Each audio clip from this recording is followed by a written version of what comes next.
nanti juga santri Darul Rahman itu tidak memiliki dalil yang kuat terhadap tradisi. Kamu silahkan buka buku fikih mazhab apapun, ya, selama mazhab itu mazhab yang muktabar.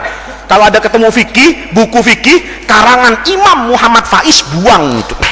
Kenapa? Nggak muktabar otak saya.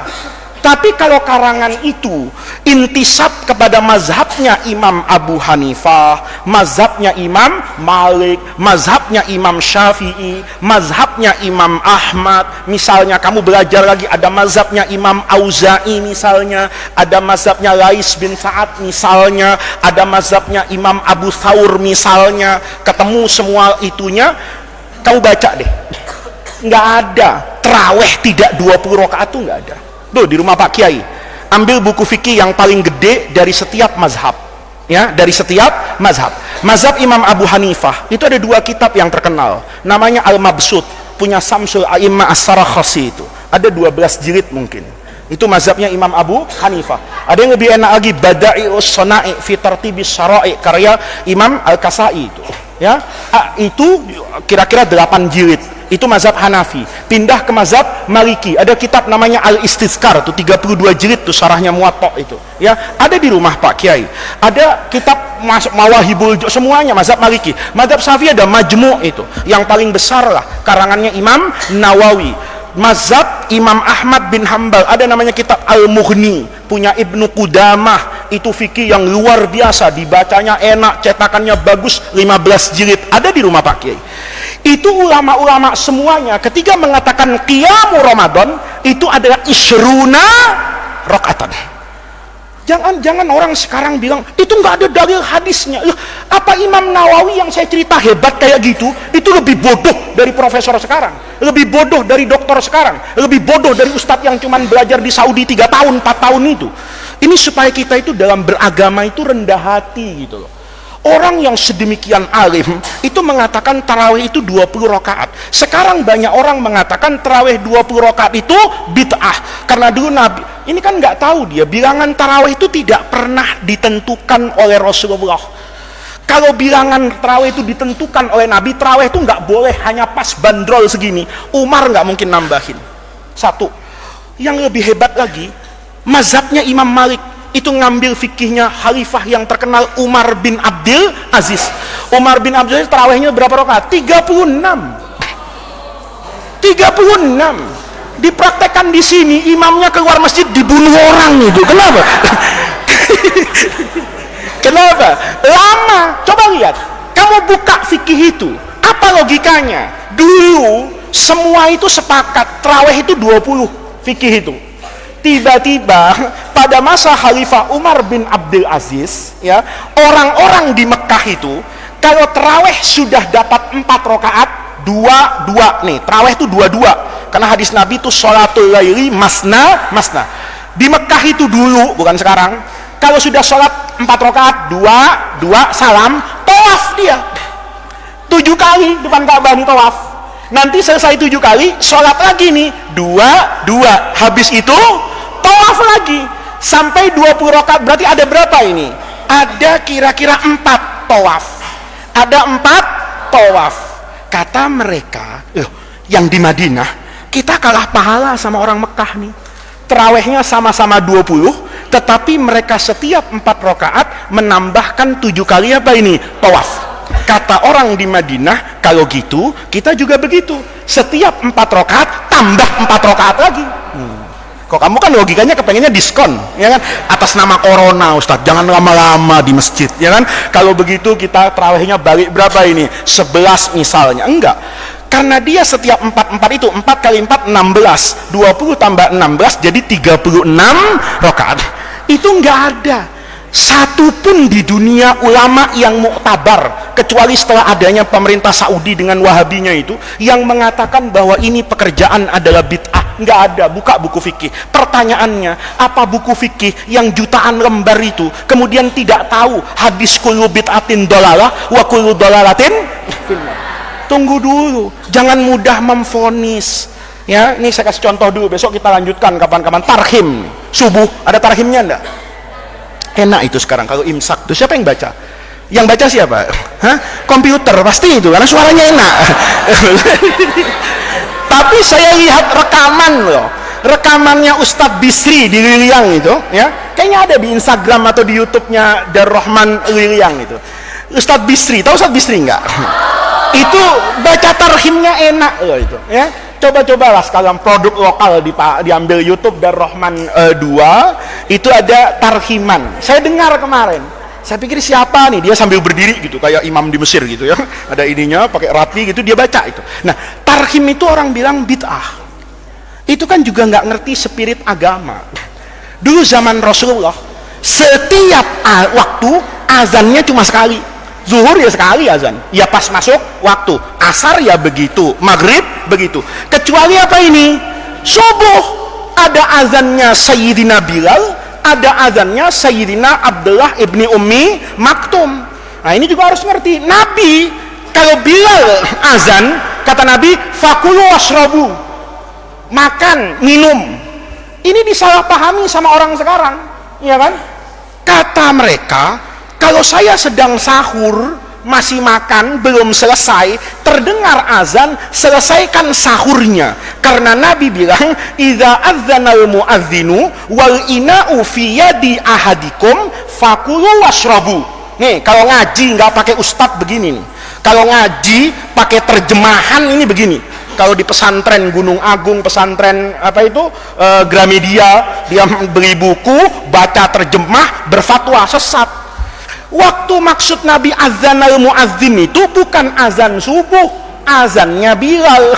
Kalau Bilal azan, kamu masih makan nggak apa-apa kata Nabi, fakulu washrabu.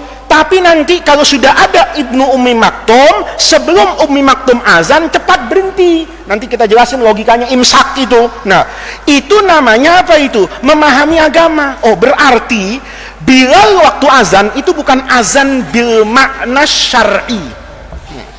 Karena azan bil makna, kamu belajar kan di Fathul Mu'in itu azan lughatan wa syar'an. Apa lughatan? Al-i'lam. Kalau syar'an al-i'lamu bidukhuli waqti as-shalat. Sekarang pertanyaannya, jam 4 azan itu waktu sholat enggak? Enggak. Kamu jam 4 subuh sholat? Hah? Itu terlalu rajin itu, ya kan? Sholat subuh jam 4 kan belum masuk waktu. Azan di Madinah, saya pernah ceritakan sama kamu, sebagian teman-teman saya yang belum sempat membaca hadis secara utuh, tahu-tahu sekolah ke Madinah, itu pagi-pagi dengar azan cepat masuk masjid, tahu-tahu tidak ada orang, karena itu azan pertama 1 jam sebelum masuk waktu. Dia udah ngantuk-ngantuk, azan lagi, kaget dia, Masya Allah, ajaran apa ini? Ya kan, baru azan kan begitu dah. Nah karena nggak tahu, sama aja kamu Jumatan, datang imamnya belum naik sudah tidur, ya kan? Tidur pulas banget, bangun-bangun, Allahu Akbar. Ya Allah, Islam apa ini? Jumatan nggak pakai 2 khutbah, tiba-tiba langsung sholat. Ini Islam? Bukan Islam sesat, kamu ngorok mas, kan begitu kan? Ya, ini juga begitu. Nah, ada azan pertama, ada azan kedua. Azan pertama itu untuk apa? Bukan i'lam biduhulil waqti, karena al-waqtu lam yadkhul, berarti azannya Sayyidina Bilal itu tidak bisa dinamakan al-azan bil makna syar'i, berarti al-azan bil makna lughawi. Apa bil makna lughawi? I'lamu biqurbi maji'i waqti sholatil fajri. Selesai. Bilal pakai azan, kita pakai tarhim. Ada alasannya. Pertama, sahabat dulu dengar Allahu Akbar, Allahu Akbar, langsung bangun. Kalau kamu enggak, Allahu Akbar, Allah ngitung, sholat enggak dulu deh, kan gitu kan? Nah, lihat nih, atau merasa apa ini? Terlambat deh kalau ke masjid, belum ngapa-ngapain, paham enggak? Maka dibutuhkan waktu yang lebih apa ini? Lama panjang bacanya. Kenapa Bilal bacanya enggak panjang-panjang? Karena enggak ada al-mukarram speaker.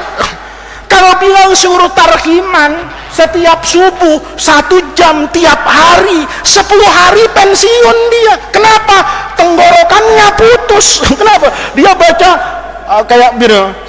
kayak tarhim kamu itu dibaca. Kamu jangan pikir sekarang ada speaker. Bilal harus naik dulu ke atas bukit, ke ke atas lembah yang tinggi, dia tarhiman sejam begitu.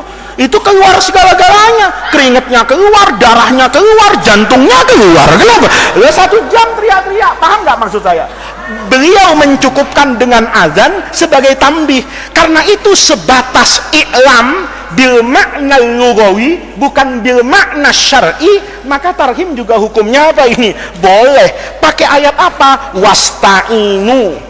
Bukan, wa ta'awanu 'alal birri wat taqwa. Adanya tarhim itu ta'awun ala maza? Ala maza? Alal qiyam kan?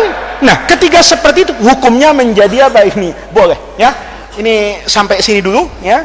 Nanti hari Senin malam Selasa itu baru berbicara kullu bid'atin dolalah dan seterusnya, supaya nanti kamu tahu beragama itu tidak semudah yang dibayangkan orang. Untuk menjadi mufti, memberikan fatwa hukum, itu butuh alat yang luar biasa, butuh duduk lama di depan guru, butuh membaca sekian banyak ilmu untuk sampai kepada pemahaman yang benar. Jangan melakukan kejahatan terhadap agama dengan paham satu hadis kullu bid'atin. Kulun itu semuanya, nggak boleh dikecualikan. Ini kata Nabi. Terus kita bilang, tapi Imam Syafi'i bilang bid'ah itu ada hasanah. Iya, langsung ngomong, pilih Imam Syafi'i apa pilih Nabi?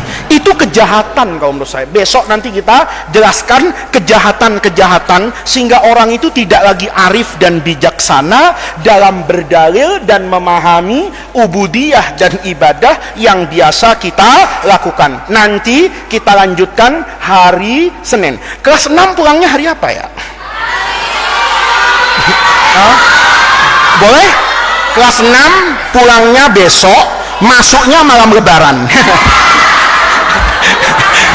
Sudah, ya? Mudah-mudahan Allah jadikan jam'ana hadza jam'an marhuma wa tafarruqana min ba'dihi tafarruqan ma'suma. Mudah-mudahan duduknya kita di majelis yang baik ini, hadirnya kita di pengajian ini, syiar Islam yang kita kerjakan di pesantren Darul Rahman ini, mudah-mudahan menjadi tawassul dan wasilah kita semua untuk mendapatkan khairat dunia wal akhirah. Mudah-mudahan santri kelas 6 yang setia, tulus, ikhlas membaca kitab hadis arba'in ini, Allah berikan kemudahan pada semua urusannya, Allah lancarkan ujiannya, Allah berikan hasil-hasil yang baik, Allah berikan munzalan mubarakan, Allah berikan tugas dan pekerjaan yang dekat dengan rahmat Allah, apapun bentuknya tetapi itu pasti yang terbaik. Mudah-mudahan orang tua kita, orang tua kamu semua, orang tua semua yang menyaksikan acara ini, keluarganya, orang-orang yang kita cintai dan mereka cintai,